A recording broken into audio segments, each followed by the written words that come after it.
નમસ્તે બાળ દોસ્તો, ડીકે એજ્યુકેશન ચેનલમાં આપનું સ્વાગત છે. આજે આપણે ધોરણ 8ની સ્વાધ્યાય પોથીના ભાગ 3માં સામાજિક વિજ્ઞાન વિષયમાં પાઠ 10 ખનિજ અને ઉર્જા સંસાધનનું સોલ્યુશન જોઈશું. તો ચાલો સોલ્યુશન જોઈએ. પ્રશ્ન 1. નીચે આપેલા દરેક પ્રશ્નના ઉત્તર માટે આપેલા વિકલ્પમાંથી સાચો વિકલ્પ શોધીને ખાનામાં લખો. તો પહેલું છે, નીચેનામાંથી કયું વાક્ય અધાતુમય ખનિજોને લાગુ પડતું નથી? તો જવાબ આવશે સી. પ્રહાર કરવાથી તૂટતા નથી. બીજું, અશુદ્ધ સ્વરૂપે રહેલા ખનિજોને કયા નામે ઓળખાય છે? તો જવાબ આવશે બી. અયસ્ક. ત્રીજું છે, નીચેનામાંથી કયું અધાતુમય ખનિજ નથી? તો જવાબ આવશે એ. જસત. ચોથું છે, બહોળા વ્યાપારિક મહત્વના લીધે ખનિજ તેલને કયું ઉપનામ આપવામાં આવ્યું છે? તો જવાબ આવશે એ. કાળું સોનું. પાંચમું, નીચેનામાંથી કયો દેશ ખનિજ તેલનો મુખ્ય ઉત્પાદક દેશ નથી? તો જવાબ આવશે ડી. ઓસ્ટ્રેલિયા. છઠ્ઠું છે, CASનું પૂરું નામ જણાવો. તો એ. Commission for additional sources of energy. સાતમું, પેટ્રોલિયમ નિક્ષેપોની સાથે મળી આવતો પરંપરાગત ઉર્જા સ્ત્રોત કયો છે?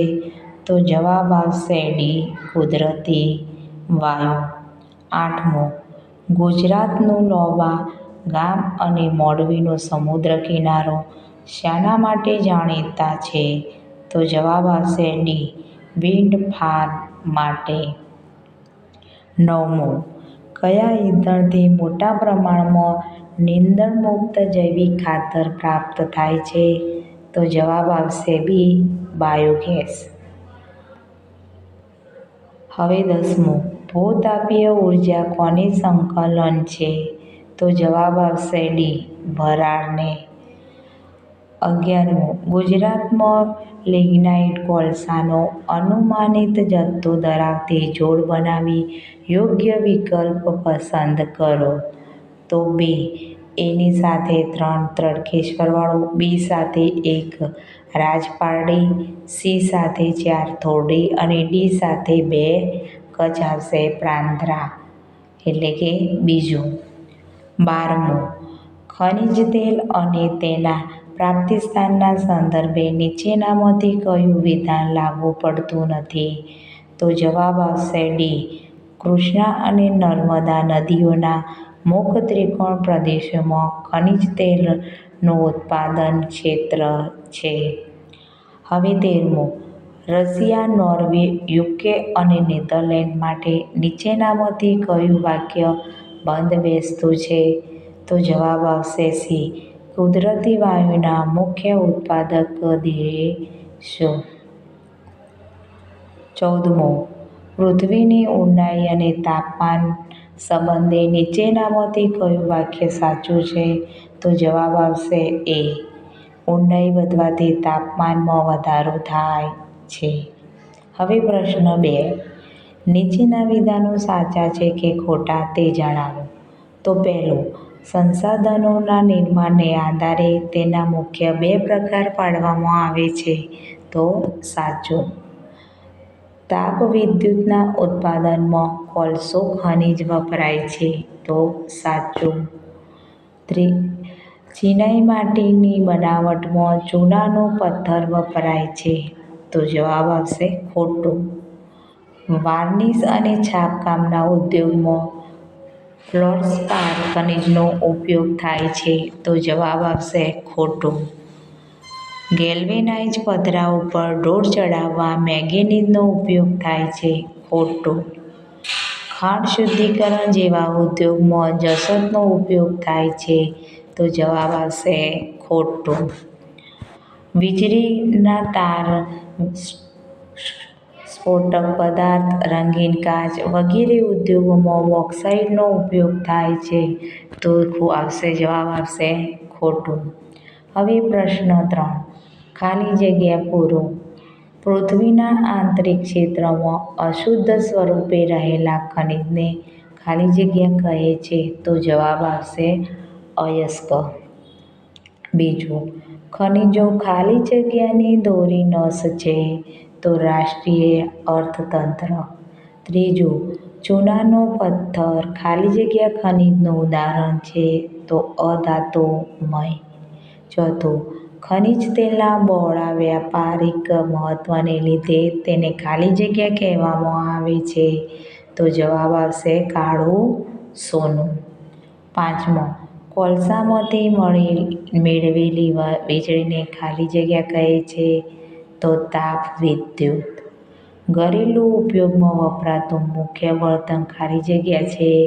તો એલપીજી. સૂર્યમાંથી મેળવેલી ઊર્જાને ખાલી જગ્યા કહે છે. તો સૌર ઊર્જા. પાટણ જિલ્લાના ખાલી જગ્યા ગામે ગુજરાતનો સૌથી મોટો સોલાર પાર્ક બનાવવામાં આવેલ છે. તો ચારણકા. નવમું, પહેલાંના સમયથી અનાજ દળવાની ઘંટીમાં ખાલી જગ્યાનો ઉપયોગ થઈ રહ્યો છે. તો જવાબ આવશે પવનચક્કી. 10મું, પવનચક્કીના સમૂહને ખાલી જગ્યા કહેવામાં આવે છે. તો જવાબ આવશે વિન્ડ ફાર્મ. 11મું, વિશ્વનો સૌથી મોટો ભૂતાપીય ઉર્જા પ્લાન્ટ ખાલી જગ્યામાં છે. તો જવાબ આવશે USA. 12મું, ભારતનું ખાલી જગ્યા રાજ્ય બાયોગેસના ઉત્પાદનમાં પ્રથમ સ્થાન ધરાવે છે. તો જવાબ આવશે ઉત્તર પ્રદેશ. પ્રશ્ન 4a, 1-2 વાક્યમાં જવાબ આપો. ખનિજોને શેના આધારે ઓળખી શકાય છે? તો ખનિજોને સંરચનાના આધારે ઓળખી શકાય છે. બીજો પ્રશ્ન, ઊર્જા સંસાધનને કયા 2 વિભાગોમાં વર્ગીકૃત કરવામાં આવે છે? તો જવાબ આવશે ઊર્જા સંસાધનને પરંપરાગત અને બિનપરંપરાગત એમ 2 વિભાગમાં વર્ગીકૃત કરવામાં આવે છે. ત્રીજું, કાચા ખનિજ તેલમાંથી પ્રક્રિયા કરી કયા ઉત્પાદનો મેળવવામાં આવે છે? તો કાચા ખનિજ તેલમાંથી પ્રક્રિયા કરી પેટ્રોલ, ડીઝલ, કેરોસીન, મીણ, પ્લાસ્ટિક અને ઉજાઈ તેલ જેવા વિવિધ ઉત્પાદનો મેળવવામાં આવે છે. ચોથો પ્રશ્ન, વિશ્વમાં કોલસાના ઉત્પાદક દેશો કયા છે? તો જવાબ આવશે વિશ્વમાં ચીન, USA, જર્મની, રશિયા, દક્ષિણ આફ્રિકા અને ફ્રાન્સ અગ્રણી કોલસાના ઉત્પાદકો છે. 5મું, એશિયાની સૌથી મોટી ઊર્જા યોજના ક્યાં આવેલી છે? તો એશિયાની સૌથી મોટી સૌર ઊર્જા યોજના મધ્ય પ્રદેશના રેવામાં આવેલી છે. હવે છઠ્ઠું, GEDAનું પૂરું નામ જણાવો. તો ગુજરાત એનર્જી ડેવલપમેન્ટ એજન્સી છે. 7મો, સૌર ઊર્જાનો મુખ્ય ઉપયોગ લખો. સૌર ઊર્જાનો ઉપયોગ solar water heater, solar cooker, solar dryers તેમજ જાહેર સ્થળોએ રાત્રિ પ્રકાશ અને ટ્રાફિક સંકેતોને પ્રકાશિત કરવામાં આવે છે. 8મો પ્રશ્ન, પવન ઊર્જા ઉત્પાદન કરનારા અગ્રણી દેશો કયા છે? તો Germany, USA, Denmark, Spain, Bharat વગેરે પવન ઊર્જાને ઉત્પન્ન કરનારા અગ્રણી દેશો છે. હવે 9મો પ્રશ્ન, ભારતમાં ભૂસ્તરીય ઊર્જા પ્લાન્ટ ક્યાં આવેલા છે? તો ભારતમાં હિમાચલ પ્રદેશના મણિકરણ અને લદ્દાખમાં યોગાધારી ખાતે ભૂતાપીય ઊર્જાના પ્લાન્ટ આવેલા છે. 10મો પ્રશ્ન, ગુજરાતમાં ગરમ પાણીના ઝરા ધરાવતા સ્થળોના નામ જણાવો. ગુજરાતમાં લસુન્દ્ર, ઉનાઈ, ટોવા અને તુલસી શ્યામ ખાતે ગરમ પાણીના ઝરા આવેલા છે. 11મો પ્રશ્ન. ભારતીય ઉર્જા કેવી રીતે મેળવવામાં આવે છે? તો જવાબ: ભારતીય ઉર્જા સમુદ્રના સખડા માર્ગમાં બંધ બાંધીને મેળવાય છે. ઊંચી ભરતી સમયે બંધમાં સ્થાપિત ટર્બાઇનને ફેરવવા માટે કરવામાં આવે છે. ગુજરાતનો સૌથી મોટો બાયોગેસ પ્લાન્ટ ક્યાં કાર્યરત છે? તો ગુજરાતનો સૌથી મોટો બાયોગેસ પ્લાન્ટ બનાસકાંઠાના દાંતીવાડામાં કાર્યરત છે. મેંગેનીઝનો મુખ્ય ઉપયોગ કયો છે? તો મેંગેનીઝનો મુખ્ય ઉપયોગ લોખંડમાંથી પોલાદ બનાવવામાં થાય છે. રંગીન કાચ બનાવવા માટે કયા ખનિજનો ઉપયોગ થાય છે? તો રંગીન કાચ બનાવવા માટે તોબાનો ઉપયોગ થાય છે. ચૂનાના પથ્થરનો ઉપયોગ મુખ્યત્વે કયા કયા ઉદ્યોગોમાં થાય છે? તો ચૂનાના પથ્થરનો ઉપયોગ સિમેન્ટ, લોખંડ, પોલાદ, સોડા એશ, સાબુ, કાગળ, રંગ, ખોળ શુદ્ધિકરણ વગેરે જેવા ઉદ્યોગોમાં થાય છે. હવે શબ્દ સમજૂતી આપો. પહેલો, ખનિજ. તો પૃથ્વીના ખડકોમાં જૈવિક અને અજૈવિક પદાર્થો પૃથ્વીની આંતરિક ગરમી અને દબાણને કારણે પરિવર્તન પામીને ચોક્કસ રાસાયણિક ઊર્જા બંધારણ ધારણ કરે છે તેવા ઘન, પ્રવાહી કે વાયુ સ્વરૂપના પદાર્થને ખનિજ કહે છે. બીજું, ભૂતાપીય ઊર્જા. ભૂસંચલનીય પ્રક્રિયાને કારણે ભૂગર્ભમાં ઉત્પન્ન થતી વરાળ પૃથ્વી સપાટી પર આવે છે. એ વરાળને નિયંત્રણમાં લઈને મેળવવામાં આવતી ઊર્જાને ભૂતાપીય ઊર્જા કહે છે. ભરતી ઊર્જા. ભરતી ઊર્જા સમુદ્રના સખડા માર્ગમાં બંધ બાંધીને મેળવાય છે. ઊંચી ભરતી સમયે ભરતીની ઊર્જાનો ઉપયોગ બંધમાં સ્થાપિત ટર્બાઇનને ફેરવવા માટે કરવામાં આવે છે. ભરતી ઊર્જા અખૂટ અને પ્રદૂષણ મુક્ત છે. ચોથું, તફાવત આપો. સૌર ઊર્જા અને પવન ઊર્જા. તો સૌર ઊર્જામાં પહેલું આવશે કે સૌર ઊર્જા સૂર્યમાંથી મેળવવામાં આવે છે, જ્યારે પવન ઊર્જા પવનમાંથી મેળવવામાં આવે છે. બીજું, સૌર ઊર્જાનો ઉપયોગ સૌર water heater, solar cooker, solar fire તેમજ જાહેર સ્થળે રાત્રિ પ્રકાશ માટે કરવામાં આવે છે. પવન ઊર્જાનો ઉપયોગ પવનચક્કીની મદદથી વિદ્યુત ઉત્પન્ન કરવા માટે થાય છે. બીજું, કુદરતી વાયુ અને બાયોગેસ. તો કુદરતી ગેસ ખનિજ તેલમાંથી કુદરતી રીતે છૂટા પાડેલો વાયુ છે, જ્યારે બાયોગેસ એ ખેતરનો નકામો કચરો, છાણ, રસોઈઘરનો કચરો, માનવ મળમૂત્ર વગેરેના કોવાળમાંથી બને છે. કુદરતી વાયુ એક પરંપરાગત ઊર્જા સ્ત્રોત છે, જ્યારે બાયોગેસ તે બિનપરંપરાગત ઊર્જા સ્ત્રોત છે. કુદરતી વાયુના ઉદાહરણો કોલસો અને ખનિજ તેલ. બાયોગેસના ઉદાહરણો સૌર ઊર્જા અને પવન ઊર્જા. ત્રીજું, પરંપરાગત ઊર્જા સ્ત્રોતો અને બિનપરંપરાગત ઊર્જા સ્ત્રોત. કોલસો, ખનિજ તેલ, કુદરતી વાયુ પરંપરાગત ઊર્જાના સ્ત્રોતો છે, જ્યારે સૌર ઊર્જા, પવન ઊર્જા, ભૂતાપીય ઊર્જા અને ભરતી ઊર્જા બિનપરંપરાગત ઊર્જાના સ્ત્રોત છે. પરંપરાગત ઊર્જાના સ્ત્રોતોના વપરાશને કાળક્રમે ખૂટી જવાની શક્યતા છે, જ્યારે બિનપરંપરાગત ઊર્જાના સ્ત્રોત અખૂટ છે. ખનિજ સંરક્ષણ. કોલસો અને પેટ્રોલિયમ બિન-નવીનીકરણ સંસાધન છે. ખનિજોના નિર્માણ અને સંરચનામાં હજારો વર્ષ લાગે છે. માનવીય વપરાશના દરની તુલનામાં બિન-નવીનીકરણીય સંસાધનના નિર્માણનો દર ખૂબ જ ધીમો છે. ખાણકામની પ્રક્રિયા ઘટાડવી આવશ્યક છે. ધાતુઓનું રાસાયણિક રિસાયકલિંગ કરીને તેને ફરીથી ઉપયોગમાં લેવી જોઈએ.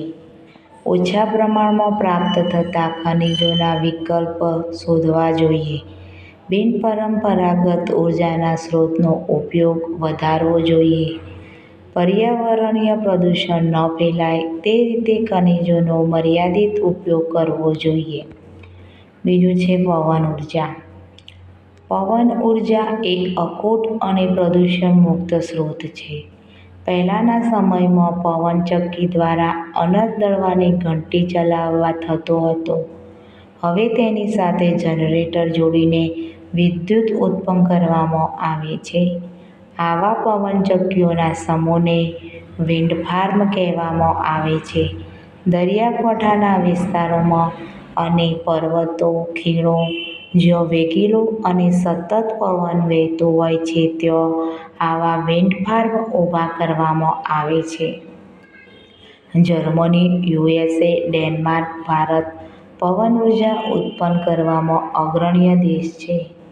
હવે પ્રશ્ન 7. નીચે જણાવ્યા પ્રમાણે પ્રવૃત્તિ કરો. આપેલ ઉદાહરણ પ્રમાણે કોઈ પણ બે ખનિજના ફોટા લગાવી તેના દરેકના બે ઉપયોગ લખો. અહીંયા પહેલો તમને ફોટો આપેલો છે અને એમાં લખેલું છે કે ઉદ્યોગોમાં યંત્રો બનાવવા માટે અને ખેતીના ઓજારો બનાવવા માટે. હવે બીજું છે બોક્સાઇટ લીધું છે. અહીંયા તમે એમનું ચિત્ર ચોંટાડવાનું છે. બોક્સાઇટમાંથી એલ્યુમિનિયમ મેળવવામાં આવે છે. બોક્સાઇટનો ઉપયોગ વિદ્યુતના સાધનો, રંગો, હવાઈ જહાજોના બાંધકામમાં, કેરોસીન શુદ્ધિકરણ અને સિમેન્ટની બનાવટમાં વપરાય છે. બીજું છે અબરખ. અગ્નિરોધક અને વિદ્યુત અવાહક હોવાથી તેનો ઉપયોગ વિદ્યુતના સાધનો બનાવવામાં થાય છે. બીજું રેડિયો, ટેલિફોન, વિમાન, ડાયનેમો, મોટરગાડી, વિદ્યુત મોટર વગેરેની બનાવટમાં વપરાય છે. હવે પ્રશ્ન 8. નીચે આપેલા શબ્દ ચોરસમાંથી ખનિજોના નામ શોધી તેનું ધાતુમય અને અધાતુમય વર્ગીકરણ કરો. તો અહીંયા ધાતુમય વર્ગીકરણ અને અધાતુમય વર્ગીકરણ અલગ અલગ બોલપેનથી દર્શાવેલા છે. તો ધાતુમય વર્ગીકરણ જે છે એ વાદળી બોલપેનથી દર્શાવેલા છે. સોનું, એલ્યુમિનિયમ, લોખંડ વગેરે ધાતુમય છે. જ્યારે અધાતુમય ચૂનાનું નીતર્યું પાણી, જીપ્સમ, કોલસો અને અબરખ છે. હવે પ્રશ્ન 9. પાછળ આપેલા ભારતના નકશામાં નીચે આપેલ ખનિજોનું સૌથી વધુ ઉત્પાદન કરતા બે રાજ્ય દર્શાવો. રૂઢ સંજ્ઞા સાથે. પહેલું બોક્સાઇટ. તો બોક્સાઇટ ઓડિશા અને ગુજરાત. ચૂનાનો પથ્થર રાજસ્થાન, મધ્યપ્રદેશ. તાંબુ મધ્યપ્રદેશ, રાજસ્થાન. અબરખ આંધ્રપ્રદેશ, રાજસ્થાન. ફ્લોરસ્પાર તો રાજસ્થાન અને તેલંગાણા. બાળ દોસ્તો, આ નકશાની અંદર તે દર્શાવેલું છે અબરખ. તો અબરખનું આ રીતનું સિમ્બોલ અબરખ આ અને આ અબરખ બે રાજ્યોમાં દર્શાવ્યું છે. બોક્સાઇટ તો બોક્સાઇટ આ બે રાજ્યોમાં દર્શાવેલું છે. તાંબુ આ દર્શાવેલું છે. ચૂનાનો પથ્થર તો આ રહ્યો ચૂનાનો પથ્થર અને ફ્લોરોસ્પસ. બાળ દોસ્તો, જો આ વિડીયો પસંદ આવ્યો હોય તો વિડીયોને લાઇક, શેર અને સબસ્ક્રાઈબ કરવાનું ભૂલતા નહીં.